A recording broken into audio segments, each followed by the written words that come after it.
When Rosebud United trained at Adamstown Oval last night, there was more confidence and good feeling about the team than there has been for a long time.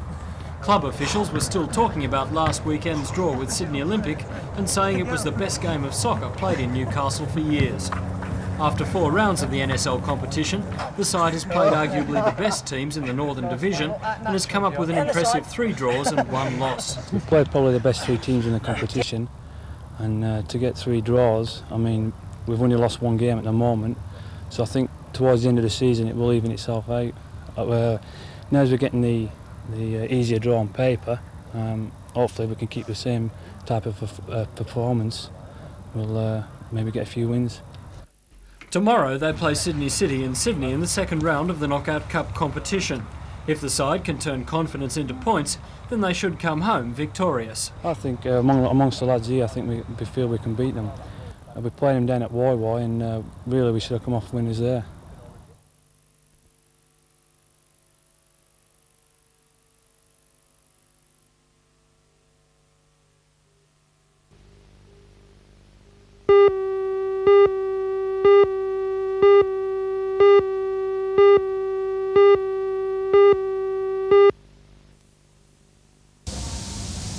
"35 denominational, private and public schools from the city area took part in the Anzac observance. Organised by the Newcastle District Council of the Return Services League in conjunction with the schools, the ceremony gives students the chance to participate in their own formal Anzac service. Each year, 2 representatives from the schools are invited to address the Assembly. Today, speakers from St Pius X College and Merewether High voiced their thoughts on Anzac Day. The children then laid wreaths on the cenotaph. Senator Cartledge and Bradley Russ.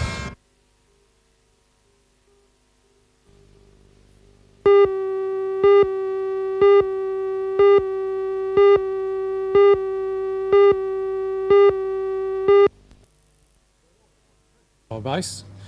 The Water Board's President, Alan McLaughlin, announced the projected expenditure for the next financial year this afternoon. The figure of $40 million is an increase of nearly 20% on actual expenditure this year. This comes despite a significant decrease in developer contribution, and 2 of the board's major projects account for much of the projected figure. The Burwood Beach wastewater treatment plant and the water treatment plant at Dungog take up just over half the total expenditure. Both will be in peak development this financial year. This year we will have the major impact of the 2 big jobs that we have on. That is the Burwood Beach upgrading and the Dungog water treatment plant, and we also have a continuing commitment to computer purchasing. And when will those major projects, Burwood Beach and Dungog, be finished? We expect both of those contracts to be completed during the coming financial year. Burwood Beach Stage 1 and Dungog water treatment plant.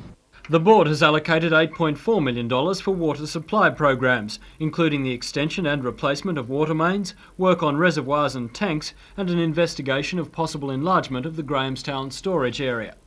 Apart from the Burwood Beach contract, more than $6 million will be spent on wastewater projects, including replacement of sewer mains, wastewater pumping stations and treatment plants.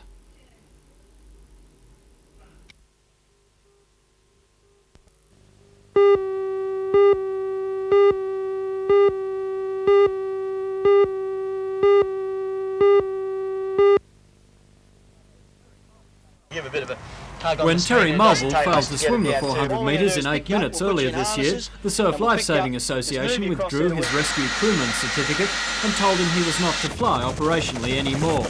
It was harsh treatment for a man who had given 10 years voluntary service to the rescue helicopter. Terry believes it was victimisation. Well, I most certainly think that I've been singled out for some special treatment. I most certainly have upset some people at national level, and as my colleague Peter McCormack in Sydney received similar treatment, then yes, I think we've been victimised. During his years, Terry Mulville had flown more than 2,000 hours on over 600 rescue or other mercy missions. He has been an active member of Nobby's Surf Lifesaving Club for 13 years, holding just about every qualification in the book. He announced his retirement from the rescue helicopter service 6 weeks ago, but he's particularly unhappy that he had to go out on this note. No, I'm not very happy with it, Matthew. I put 10 solid years into the helicopter rescue service. I was quite happy to resign and move away from the service, but I'm not really happy that this has happened, and it's prevented me from putting a little bit of my expertise back into the service if and when required. When I contacted the president of the Newcastle Surf Lifesaving Association, Royce Jackson, he said that any comment on this matter would have to come from the National Council. He said that while he would comment on most issues to do with lifesaving in Newcastle, this matter is too serious.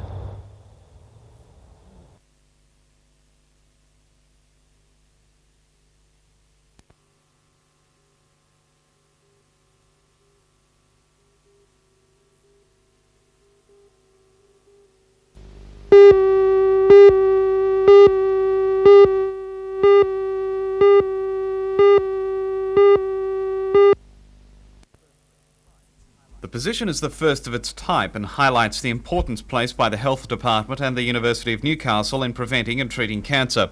Speaking at a meeting of leading businessmen in Newcastle today, Dean of the Faculty of Medicine at Newcastle University, Professor John Hamilton, says the position will greatly assist the region's cancer program.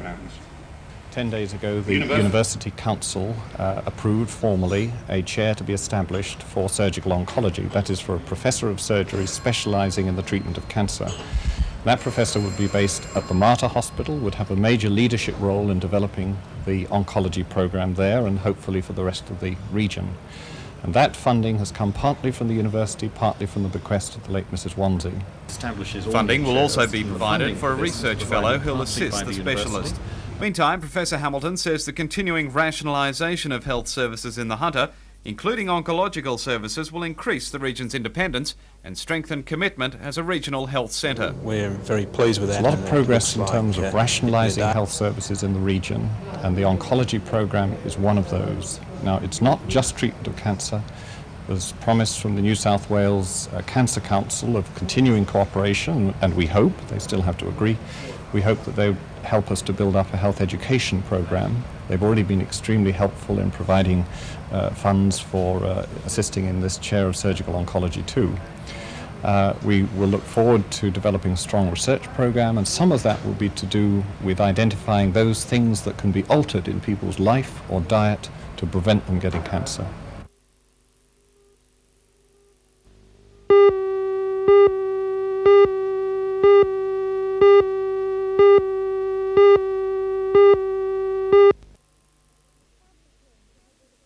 When the camp begins, it will be the culmination of a year's work for the Committee of 8 which organises it. Volunteer companions who give up a week of their time to provide individual care to each child will have been recruited, accommodation provided free by Tocal Agricultural College secured, and campers in need of a return to childhood fun after their often traumatic treatment will have been found. The camp is for children who have been diagnosed as having cancer and so are subject to long periods of hospitalisation and treatments which isolate them from their friends and from childhood activities. The organisers believe that they can't change the quantity of a child's life, but they can do something about its quality. The father of one child who attended last year agrees. This camp is marvellous. They really treat them like kings for a week, and they call it camp quality, I think, because they try to give them top quality for a week. And the difference between him when he went away and how he was when he came back was wonderful to see. Matthew, who was diagnosed in 1982 as having a brain tumour and who has since had various operations and treatments, obviously enjoyed camp quality last year. I enjoyed meeting other people, and I went horse riding and abseiling. And we also visited an ice cream factory, and we were allowed to have as much ice cream as we wanted, and I enjoyed that too. Despite such enthusiastic feedback, organiser Meredith Wall says that convincing parents to allow their children to attend is often their hardest task. However, the special needs of the children are recognised and medical care is provided throughout the week. So we have a medical team headed by Sister Judy Caldwell from the Mater Hospital, and they administer any medication or anything like that. What need does camp quality fulfil for the children that attend the camp? It gives them an opportunity to be children again after bouts of hospitalisation. They are in a group that have all been through the same experiences. They understand and they care about each other. They're very supportive.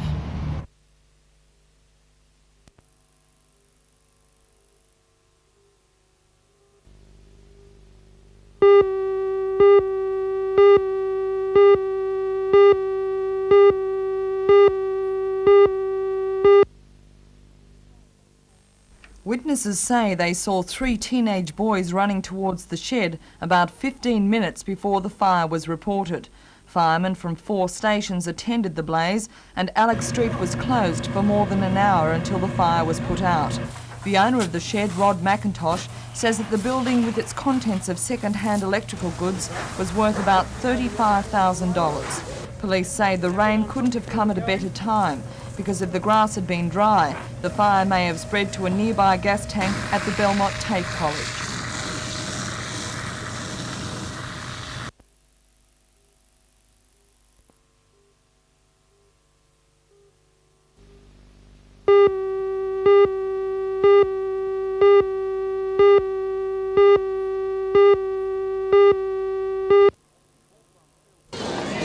Small farm field days at the Tocal Agricultural College have proved successful in previous years despite some poor weather conditions. This year, organisers are hoping for fine weather and a large crowd over the 2 days, May 23 and 24. Already, many of the displays are being put together with several test plots under cultivation. Pasture seed species are of particular interest to many farmers in the region. District agronomist with the Department of Agriculture at Maitland, Neil Griffiths, says these species have been developed to help farmers cope with changing conditions. There's a range of things here, some recommended for this area, some that people will be interested in, and so we can just, rather than just talking about them and not being able to show people what phalaris looks like or what soteria looks like, we'll have them here on the day. We can talk about them, how to grow them, where their place is in the different situations.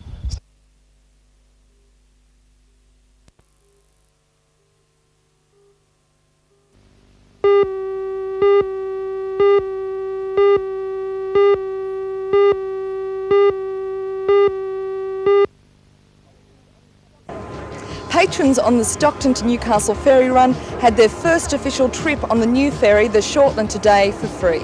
The $1.1 million ferry will be joined by its sister vessel, the Hunter, in July this year. Join Ray Deneen and Anna Manzoni for all the news tonight at 6.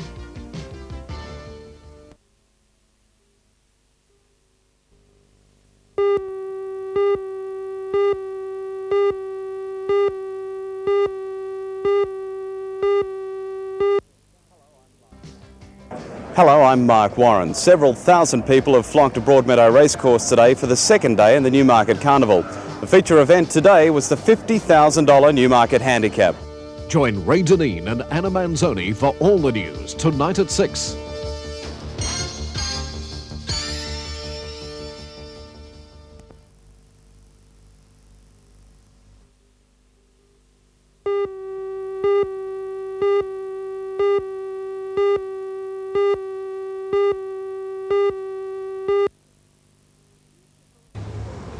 Few people hit as hard as John Smith. He's an Anglican minister who founded an evangelistic group called the God Squad in 1972 and began reaching people branded as antisocial and off the tracks by those with less perseverance. He's in Newcastle to speak at Explo 86 tonight at Jesmond High School Hall. Those who turn out to hear him are sure to go home thinking. Life does not consist simply of the amount of possessions you have. Now, that is a simple statement, but that needs to be stuck on our TV screens because most of our ads say life does consist of simply what you own. From his experience of speaking at more than 1,700 schools throughout Australia, John has seen the influence of peer pressure and hero worship. He thinks youth should choose their idols carefully. People are saying, listen kids, you don't have to go and blow your mind away. The world doesn't have to be ugly and let's make it even look worse, like some of the cult heroes of the kids do. I'm saying to them, listen, you ought to find better heroes and better direction and get peer group pressure going in the direction of what's right. What can you say about an individual taking responsibility for themselves? Absolutely, but the problem is, take responsibility for your life. I totally agree with that as a truth. None of us are as trapped as we think we are. We all have a capacity to change. And it seems John has a very down-to-earth approach to administering his faith. So I try to meet people where their need is, where they itch, I want to scratch.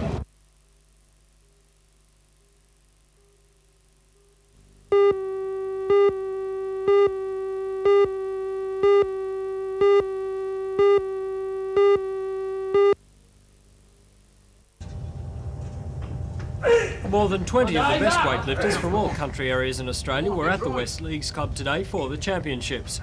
Of the 10 divisions contested, Newcastle had a representative in 9. The divisions range from the lightweight 52 kilo class through to the hefty 110 plus kilo division. Many personal bests were recorded today, and the competition is going forward in leaps and bounds since it began 3 years ago. The highlight today, though, was the national record set by Newcastle's tiny mighty Greg Hayman. Hayman says he's delighted with his performance, which took the Australian record in the 52 kilo class to 128 kilograms.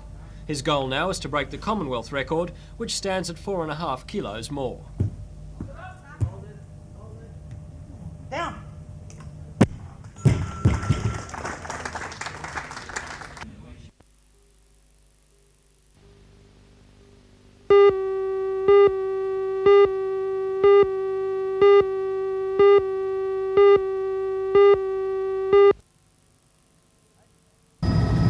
As you can see, it's a beautiful course at Gosford, but the competitors had a little time for the scenery. The winning boat was Del Rio Connolly craft, prepared in Sydney by Complete Marine. It raced though slightly undressed, as a name is yet to be painted on the side, but it went quickly in what was described as good but slightly rough conditions. Owners John and Sue Tricker crewed the boat that pulled top racers Trevor Hankel and Brian Piper. The boat failed in its bid to pick up the bonus for breaking 33 minutes. It took 35.25 to cover the 65 Ks. Second home in the open class was Team 1, with Gary London Jr. and John Wasson in tow. And as you can see, it has a power unit that makes it a formidable racer. The first Newcastle boat home placed third. It was Conquistador with Steve Cotton and John Farragut.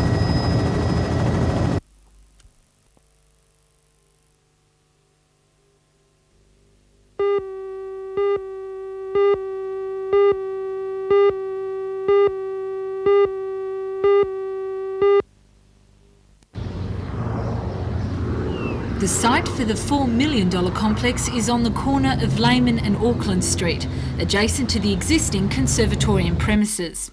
The concert hall will seat an audience of 500, allowing 120 musicians to perform on the stage. The complex will be 3 levels and will include practice rooms and studios.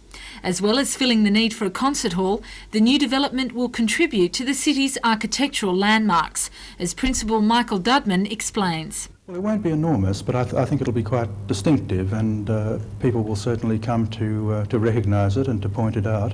It has a seating capacity of about 500. And who will be using it? Will it just be for con activities? No, essentially for conservatorium classes and activities and concerts to begin with, but certainly we regard it very much also as a community facility. So other groups, hopefully, for example, Musica Viva and the ABC and others too, will be very welcome there. It's on this site that construction of the multi-million-dollar concert hall will begin in August.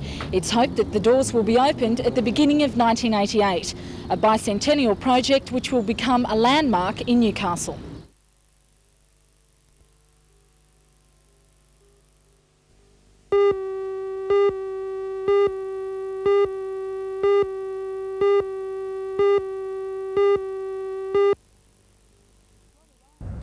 The squad arrived in Sydney early this morning before travelling on to Newcastle. They had no time for jet lag. Their first training session was held this afternoon. The Italian national side boasts 6 players from their 81 tour of Australia, plus a host of younger players keen to experience rugby union in this country. The team is ranked about 10th in the world. Led by captain Marzio Innocenti, they come fresh from a 15-all draw with an English B team last Saturday. The Italians are in Australia as the guests of the Queensland Rugby Union and will play only one match in New South Wales, in Newcastle this Sunday against the New South Wales country team.